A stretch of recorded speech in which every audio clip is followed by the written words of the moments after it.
when you start off a marketing strategy, a marketing plan, you really need to make sure you're outlining some type of summary, because you have to assume that, yes, it's for you, but you have to assume maybe someone else will read it, or maybe you hire a marketing company or a finance company. So you really want to give a brief overview of what your company history is, what your background is to current and future competitors, what your competitive advantage could be, something that makes you different, something that makes you unique versus someone else.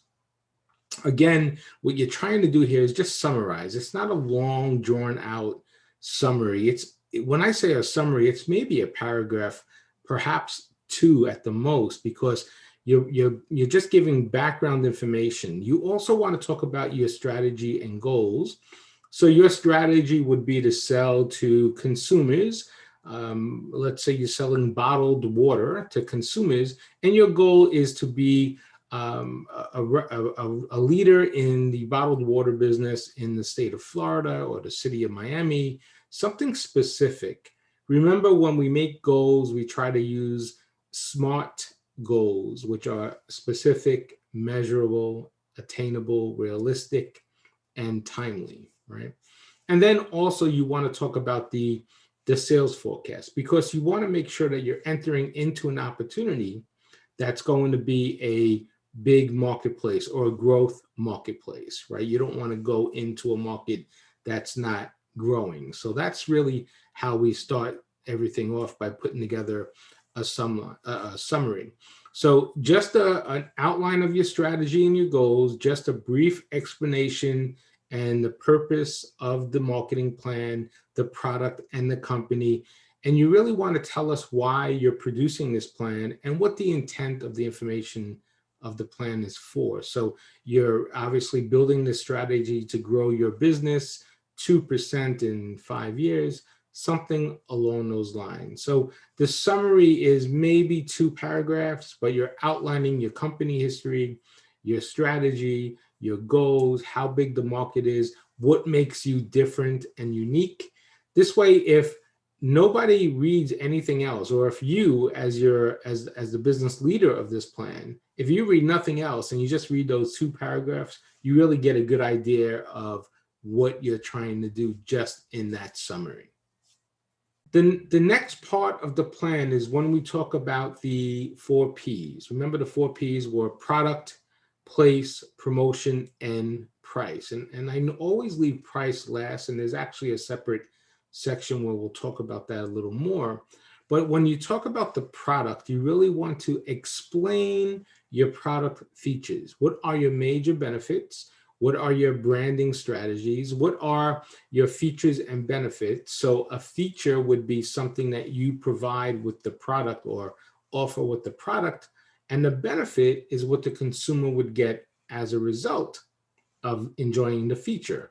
So here's a good opportunity to explain how you are different in your product versus the competition, let's say, right? Because you do want to be unique, you do want to be different.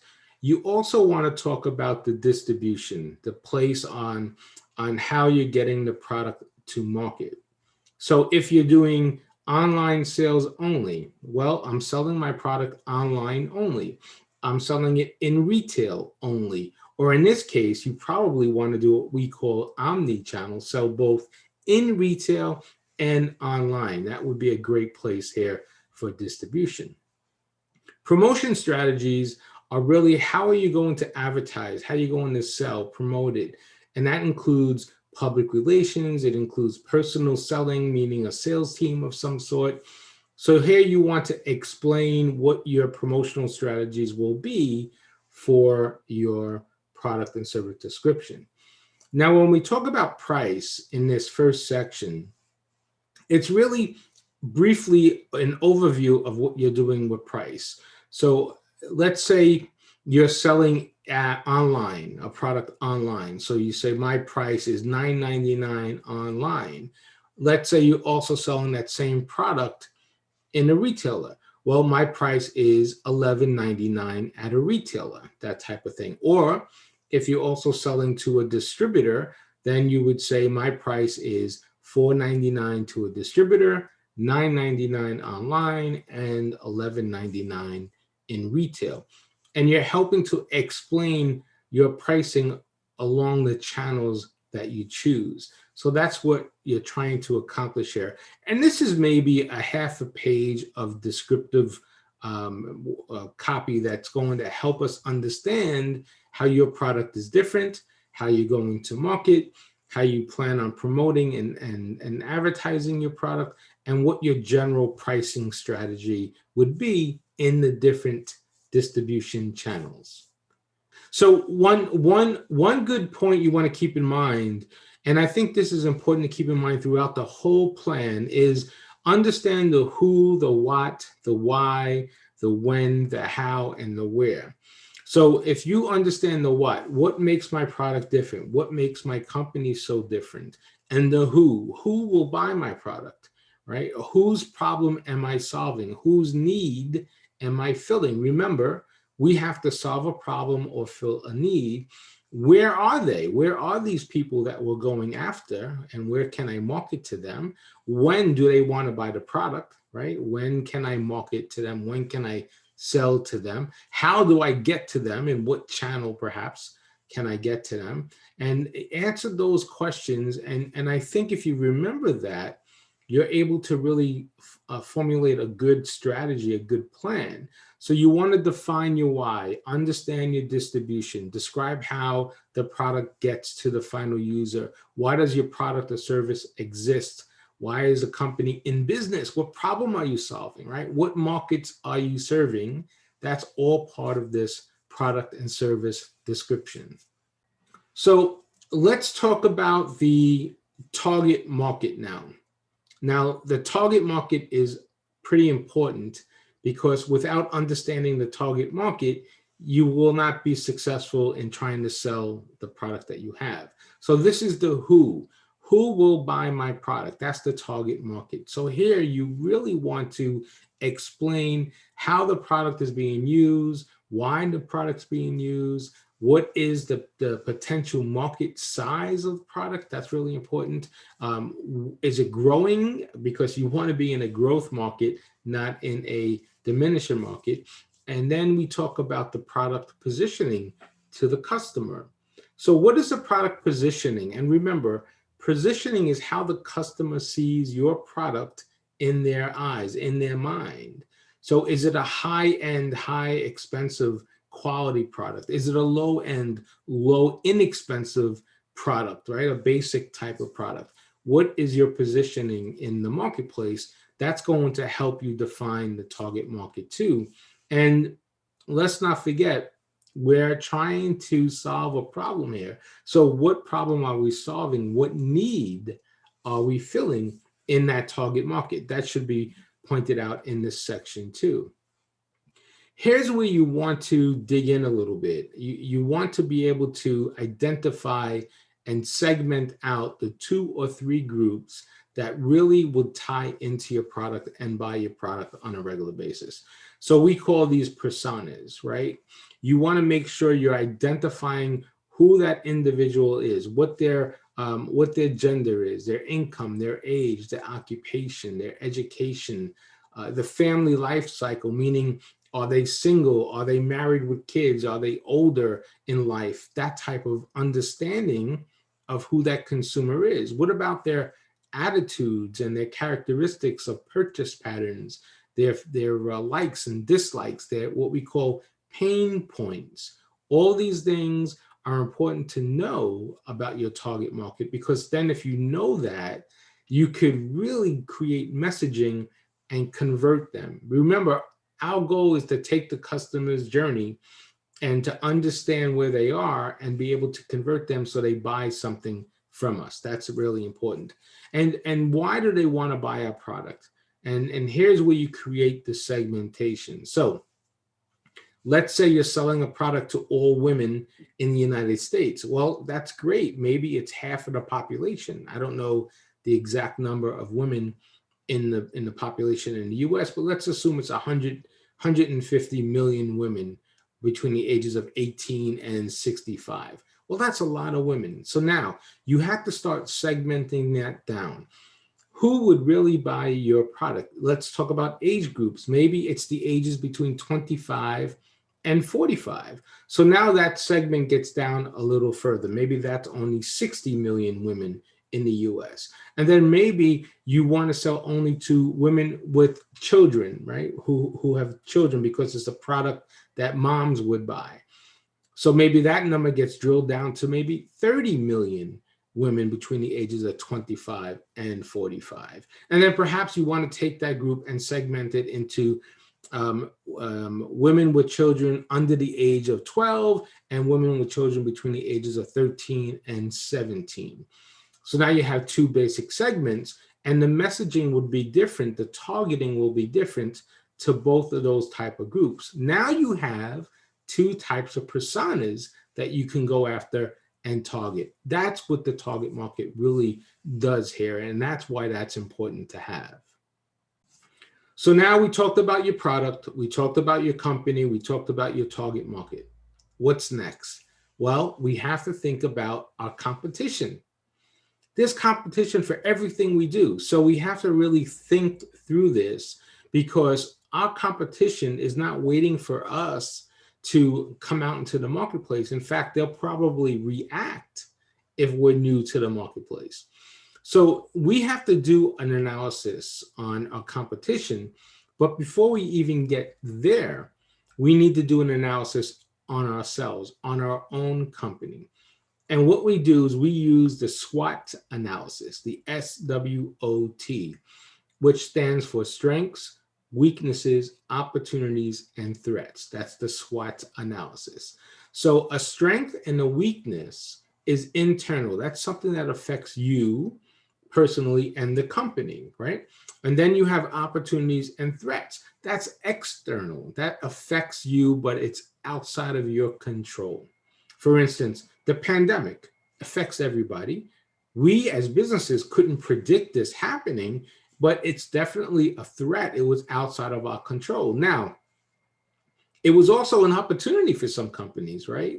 So depending upon what type of business you were in, so there's that opportunity or that threat that you could identify being outside of your control in what we call the macro environment, outside of things. So do a SWOT analysis on yourself first. What is my strengths? What are my weaknesses?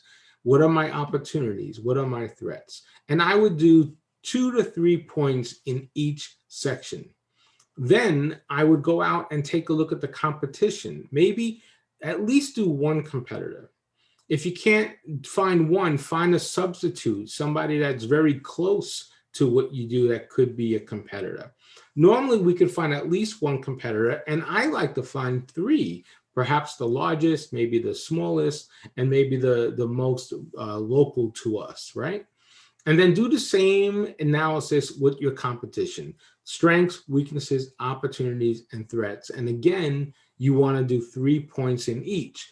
And now when you lay that out, you can see almost like a graph what the competition is strong in, what the competition is weak in, what you are strong in, what the competition is weak in. You can look at all the opportunities and threats and see, do they have the same threats as you? Do they have the same opportunities as you? Now you have a game plan in front of you that you can execute on and try to fill in the gaps. So that's what putting together a SWOT analysis would help you do. So price is the most important part of the 4 Ps, at least in my opinion, because if your price is too high, you're not going to sell. If your price is too low, you may sell, but you may not be profitable. And anywhere in the middle, it might not be right as well. So price is very sensitive, okay? So you have to make sure you understand what your price is. And there's different ways to get to your price. But one of the most basic ways of getting to your price is taking your cost, and that includes your COGS, your fixed cost, and your variable cost, and then adding a margin onto that. That's the simplest way to do this for this exercise. Now, there's different ways of coming up with price. But if we use that basic, simple exercise, we could get to a good selling price. So let's explore that for a moment. We need to take our COGS, which is cost of goods sold. So cost of goods sold is normally 40 to 50% of everything that you buy, right? So if you sell something for $1, it probably costs you 50 cents. So we need to take that COGS and add that to all of our total cost. Our total cost would be a combination of the fixed cost and the variable cost. So that could be utilities if you own the business, it could be rent, it could be insurance, it could be licensing fees, all kinds of different costs that go into that. All right, so now we're adding those things up together. So let's say it cost me 50 cents and it's another 60 cents for me to do everything else, or another 10 cents rather to do everything else. So the total all in is 60 cents. If I want to make 30-40% margin on that, I add that on and I get to my selling price of $1 or $1.10 or something along those lines. That's how you can come up with a price. Now, you also have to think about different pricing options for different channels. Maybe it's a different price online and a different price in retail. Maybe you want to do a $1.50 everyday price, but then put it on sale for $1. That's something you could do too, do some promotional discounting pricing.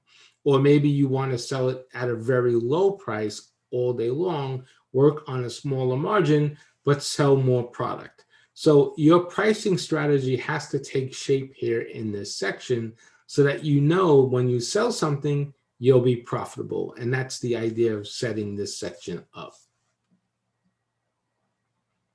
So now let's talk about the promotion piece. Here's where we want to outline what we're doing with promotions. And to do it very simply, we can just do quarters. So quarter 1, quarter 2, quarter 3, quarter 4, every 3 months. And then we can just identify what we're doing each quarter. So maybe promo 1 will be a 50% off sale. Maybe promo 2 would be buy one, get one free. Maybe promo 3 would be 10% off, right? That could be the idea. Now, what we need to do here is put together some type of value so we know what the promotion is in terms of dollars and cents. So we have an idea what it's going to roll out to be.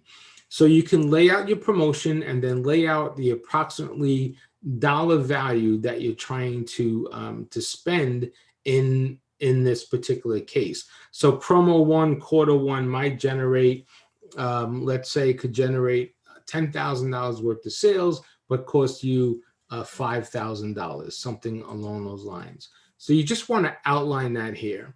And then take that same mapping, that same strategy, and put it into what channels you're going to use. So I'll use Facebook, I'll use Instagram, I'll use YouTube, and then what is the messaging that I want to put in each one of those channels. So maybe on YouTube for that promotion, I want to do an image of a product 50% off or something, someone enjoying product at a discount, something like that for that particular promotion. So you could map that out the same way you would map out your expenses and journey. Then the next segment of that, the next section of outlining your promotion would be how much would it cost you per impression? If you're doing something online, let's say, promo 1 in quarter 1 will cost you how much? What is your estimated CPM, cost per 1,000 impressions? And you're just sort of laying this out so you have an idea of what you're spending from a budget point of view. Okay, that's the idea here. And then lastly, the last part of that whole promotional panel would be your goals.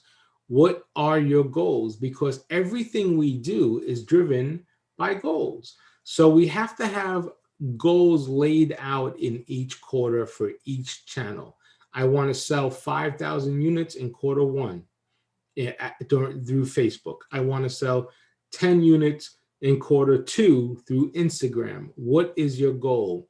So at the end of this process, your channels are decided, your messaging is decided, your spend is decided, your goals are determined, and all that can be rolled in together so you see it in your plan. And that's how you use this section to outline your sales and promotional plan. And the last section is trying to figure out what your budget will be for 3 years, an estimate on what you're trying to do for 3 years, let's say. So in year one, you want to estimate what your revenue is. So let's say you sell something for $1 or you do event planning and you only charge $1 for event planning per hour. I know that's not the price, but let's assume for simple math, that's the price. So you plan to do 100 hours of event planning in 2021 during your plan. So that means you'll generate $100 worth of revenue. Now, there's a cost of goods sold. In this case, what we call a cost of services, which is your labor hours, your time, and things of that nature invested here. Let's say that's 50%. There's also the cost of running the business. Let's say that's 10%. And then there's also the cost of marketing. Let's say the marketing is 20%. So you add those up, 50, 10, and 20, that gives you $80.